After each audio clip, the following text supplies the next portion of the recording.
प्रताप सिंह अरकौंसी जी, आप उत्तर प्रदेश अरकौंसी समाज के प्रदेश अध्यक्ष भी हैं। कुछ दिन पूर्व आपने ओबीसी आरक्षण को लेकर बयान दिया था। अब चूंकि उत्तर प्रदेश सरकार, जिसका आप समर्थन करते हैं, बीजेपी नेता भी हैं, ओबीसी आरक्षण को लेकर कितना फर्क पड़ेगा चुनाव में? इसको बीजेपी को लाभ होगा या हानि सवर्ण जातियों को लेकर? प्रिय पत्रकार महोदय जी,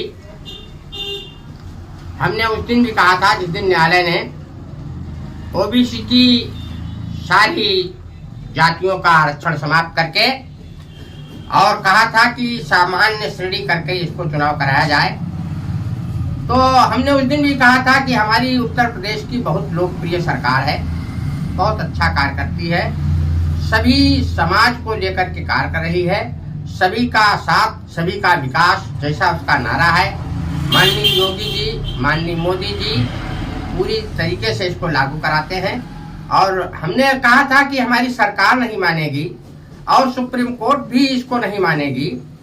फिर उसके बाद लोकसभा की भी हमने बात कही थी। आज हम उसी मुद्दे पर आ रहे हैं। हमारी बात जो हमने कही थी उसको सरकार ने माना भी। सरकार सुप्रीम कोर्ट में भी गई और ट्रिपल टेस्ट के जरिए ओबीसी का करवा करके और फिर चुनाव कराना उसने अपनी प्रार्थना रखा है, अपने वरीयता क्रम में रखा है। देखिए, ट्रिपल टेस्ट के द्वारा जब चुनाव होंगे और तो जो पिछड़ी जाति में 3 कैटेगरी हैं, एक बहुत वो जातियां हैं जिन जातियों को नाम नहीं लूंगा, सभी लोग समझदार हैं, जिन जातियों को अभी तक राजनीतिक, सामाजिक, नौकरी और सभी का आरक्षण का लाभ मिल चुका है। एक वो जातियां हैं जो कुछ लाभ पा चुकी हैं। एक बहुत सी ऐसी जातियां हैं, किसी जाति का नाम नहीं लूंगा, बहुत सी ऐसी भी जातियां हैं जिनका राजनीतिक, सामाजिक और सरकारी नौकरियों में भी लाभ जिनको नहीं मिला है, नाम मात्र का लाभ है। कोई जाति तो अभी ऐसी है जिनके उत्तर प्रदेश सहित पूरे देश में सांसद, विधायक और राज्यसभा सदस्य या चेयरमैन, नगर पालिका अध्यक्ष ये भी नहीं है। देखिए, इसका लाभ भारतीय जनता पार्टी को पूरा मिलेगा, चाहे ट्रिपल टेस्ट के जरिए से हो, चाहे सुप्रीम कोर्ट, माननीय सुप्रीम कोर्ट के जरिए से हो, जो भी हो, भारतीय जनता पार्टी के पक्ष में जाएगा। और जहां तक टिकट के जैसे मामले हुए थे, मैं समझता हूं इसमें कुछ भी नहीं होगा। जैसी जो श्रेणियां थी वैसी की वैसी ही रहेंगी।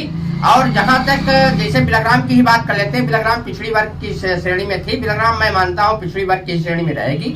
ऐसे ही जहां जहां जो कुछ था, क्योंकि न्यायालय ने पता नहीं वह फैसला किस तरीके से क्यों दिया था, ये तो न्यायालय जाने, लेकिन हमको मालूम है अच्छी तरीके से, आम जनता को मालूम है। जैसे अभी आरक्षण की जरूरत है इसको, सामान्य वर्ग में अभी बहुत से गरीब ऐसे हैं कि वो भले ही हाई कास्ट की श्रेणी में ठाकुर, ब्राह्मण, बनिया आते हों, लेकिन उनको आरक्षण की जरूरत है, क्योंकि वो अभी इस दशा में नहीं है कि उनको आरक्षण, वो समाज के बराबरी में उनका दर्जा हो। बैकवर्ड की बहुत सी जातियां, दर्जनों जातियां ऐसी हैं, हम तो आप बता सकते हैं कि जैसे आरक है, अरकौंसी है, नाई है, माली है, भुर्जी है, कहार है, कुम्हार है, केवट है, मल्लाह है, ऐसी बहुत सी जातियां हैं। हम तो आप अपनी जाति की बात करते हैं। हमारी आरक जाति में केवल एक विधायक हुआ है जब से देश आजाद हुआ है। कोई कहीं पर पूरे देश में चेयरमैन नहीं है, जिला पंचायत अध्यक्ष नहीं है, राज्यसभा का सदस्य नहीं है, लोकसभा का सदस्य नहीं है। तो ऐसे में हमको आरक्षण मिलना चाहिए। हमारी सरकार हमको दे रही है, सरकार हमारे लिए फैसला कर रही है, सरकार हमारे जैसे बहुत सी जातियों का बिल्कुल ध्यान रखे है। और उसने माननीय सुप्रीम कोर्ट में, माननीय न्यायालय में भी पहुंच गई है और ट्रिपल टेस्ट के लिए वो एक सदस्य, एक टीम भी गठित कर दी है। तो जब कभी चुनाव होगा तो भरपूर रूप से इन जातियों को लाभ मिलेगा और भारतीय जनता पार्टी को बहुत जबरदस्त फायदा होगा इसका। अभी तो कम होता, आगे जब चुनाव होगा तो भारतीय जनता पार्टी के ही बारे में लोग सोचेंगे कि भारतीय जनता पार्टी ही देश की रक्षा करने वाली एकमात्र पार्टी, भारतीय जनता पार्टी पूरे देश और प्रदेश की रक्षा, जनता की रक्षा करने वाली है। विपक्षी दल प्रमुख रूप से यही कह रहे हैं कि ये सब एक ढकोसला है, ऐसे तमाम आरोप है। देखिए, ढकोसला विपक्षी दल की हम बात क्या करें, विपक्ष तो कभी कभी तर्क विहीन बात करता है। आजकल एक विपक्षी दल है कांग्रेस, बहुत दिनों तक उसने राज किया, काफी अरसे से राज किया, कई पीढ़ियां उसकी देश में शासन किए, शासक रही। और आज उसका एक नौजवान उल जलूल हरकतों को करने के साथ में ऐसी हरकतें जो हम आप जैसे मीडिया के लोगों पर कह नहीं सकते। आप लोग देखते होंगे ट्विटर पर कि भारत जोड़ो यात्रा में एक नौजवान, बूढ़ा नौजवान बहुत भारी दाढ़ी रखा है, कभी किसी लड़की को चिपटा लेता है, कभी किसी बहन को अपनी चिपटा लेता है, कभी किस करने लगता है। हमने एक दिन अभी वीडियो एक देखा कि एक सभा में वो किस कर रहा है और वो भी अपनी सगी बहन को। मेरे ख्याल से भारतीय संस्कृति का इतना बड़ा उपहास आज तक मैंने नहीं देखा। तो ऐसे विपक्षी दल जिन्हें भारतीय संस्कृति का ज्ञान नहीं है, भारतीय सभ्यताओं की जानकारी नहीं है और सरेआम अगर इस तरीके की बात करते हो, वो भी कोई प्रियंका गांधी छोटी लड़की नहीं है और राहुल भी कहीं छोटे से नहीं है, छोटे बच्चे नहीं है, उम्र के उस पड़ाव पर है जहां पर अब तो वो कुछ भी नहीं हो सकते हैं। थोड़े दिन बाद तो 60 साल की पेंशन उनको बंधने वाली है, जैसे कि आम लोग 60 साल पेंशन बंधवा देते हैं। ऐसी उम्र में ऐसी हरकतें, तो विपक्षी दल के पास कुछ है ही नहीं। विपक्ष कोई भी हो, देखिए कांग्रेस के पास कुछ नहीं है, सपा के पास भी कुछ नहीं है, बसपा के पास भी कुछ नहीं है। ये सब बिल्कुल अब खाली हो चुके हैं। इनके पास केवल और केवल अनर्गल रूप से भारतीय जनता पार्टी जो सबका साथ सबका विकास करके सारे देश को खुशहाल रखने की कोशिश कर रही है, लोकतंत्र के चारों स्तंभों को भी बहुत ध्यान में रखती है। माननीय न्यायालय जी ने जब कहा कि ओबीसी का आरक्षण वो कर रहे हैं तो उन्होंने कभी टिप्पणी नहीं कोई की और चुपचाप सुप्रीम कोर्ट चले गए, एक पैनल भी बना दिया और पैनल के जरिए से ट्रिपल टेस्ट का भी काम चल रहा है, बहुत तेजी से चल रहा है। तो विपक्षी दलों को हम ज्यादा महत्व नहीं देते हैं। अगर ज्यादा महत्व देने वाली बात होती तो विपक्षी दल आज इस हालत में होते ही क्यों। आप ये बताइए, कांग्रेस को लेकर आपने बहुत सारे आरोप अभी इस पे लगाए हैं, तो कांग्रेस की भारत जोड़ो यात्रा में जो ये भीड़ है, क्या ये जनाधार नहीं हो सकता है क्या कांग्रेस का? हमने देखा है, एक हमारे बिलग्राम से एक नेताजी कभी एक रैली ले गए थे।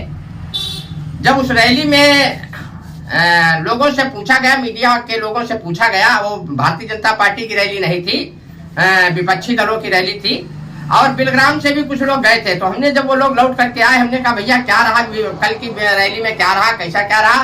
बोले हमको 200 रुपए मिले थे और 200 रुपए मिलने के बाद में ये खाने का पैकेट मिला था, यही गाड़ी पर ही दे दिया गया था, 200 रुपए दे दिए गए थे।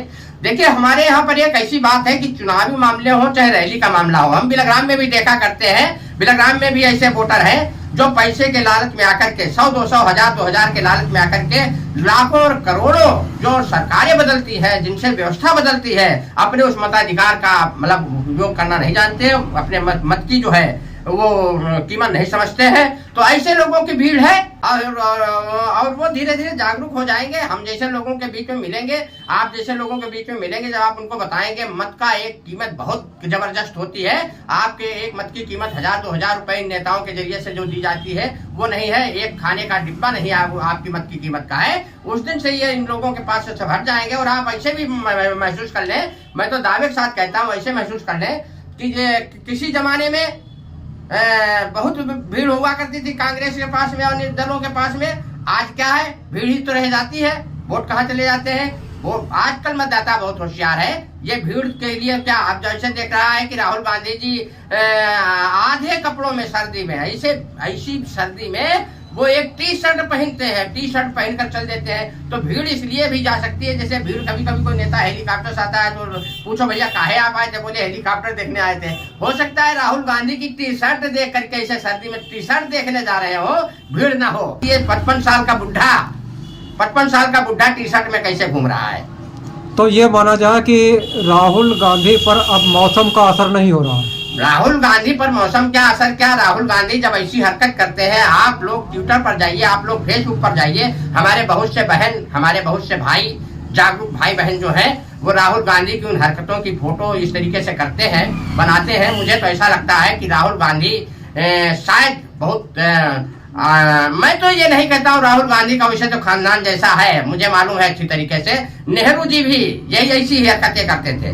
नेहरू जी के एक पढ़ने का किस्सा याद है, सबको मालूम है, विदित है कि एक बार वो गए कहीं पढ़ाई के लिए गए और वहां उन पर कुछ जुर्माना किया गया। तो उनके बाप ने कहा एक गलती के लिए ये जुर्माना अभी दे रहा हूँ, दूसरी गलती के लिए पेशतर और पैसे जमा करके दे रहा हूँ। उसके बाद राहुल जी की दादी का हाल आप अगर देखें तो उनकी दादी ने भी ब्राह्मण होते हुए मुसलमान वर्ग से शादी की। उसके बाद आप उनके बच्चों को और देखें, राजीव जी को अगर देखें तो राजीव जी जो थे एक पायलट, बहुत अच्छे पायलट थे और ईसाई धर्म से शादी की। अगर उनकी एक लड़की को देख ले, वो मेरे देश की बहन भी है, मैं अपमानजनक कोई बात नहीं करना चाह रहा हूँ, लेकिन उसे हिंदू धर्म में कोई ब्राह्मण वर्ग में कोई लड़का नहीं मिला, किसी और हिंदू जाति में कोई लड़का नहीं मिला, वो एक किसी ईसाई के साथ चली गई। तो अब राहुल जो है वो जरूर हरकत कर रहे हैं। तो मेरे ख्याल से इस खानदान का तो मामला अब जो वही है कि इसकी नैया को तो भगवान ही पार करे, और नैया क्या पार हो जाए, नैया अब रही है कहाँ है उनके पास। भीड़ तो न जाने, भीड़ तो अभी कहीं दो कुत्ते लड़ पड़ते हैं तो भीड़ उसको भी देखने लगती है। भीड़ अभी कहीं कोई अजूबा हाथी निकाल दीजिए, आपसे ऊंट निकाल दीजिएगा, अगर कोई ऐसा जानवर निकाल दीजिए जिसको जो जल्दी न दिखाई देता हो, अभी भीड़ उसको देखने के लिए जमा हो जाती है। तो ये भीड़ से और मतदाता से और वोटर से कोई लेना देना नहीं है।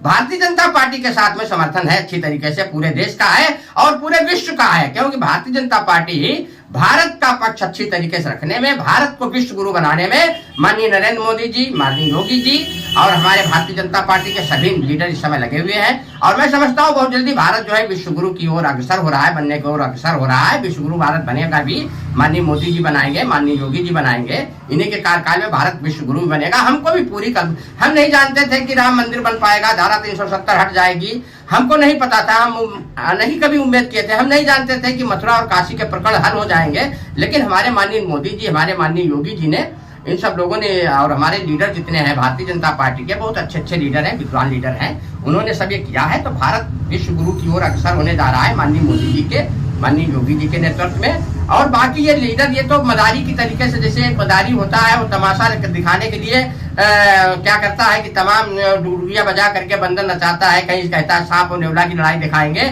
और उसके बाद मंजन की एक डिब्बी पे बेचने लगता है, मंजन खत्म हो जाता है तो लोग कहते हैं सांप नेवला की लड़ाई दिखाओ, कहता मंजन खत्म, नाटक खत्म। ये विपक्षी दल भी यही कर रहे हैं और विपक्षी दलों को कोई खास भूमिका नहीं है।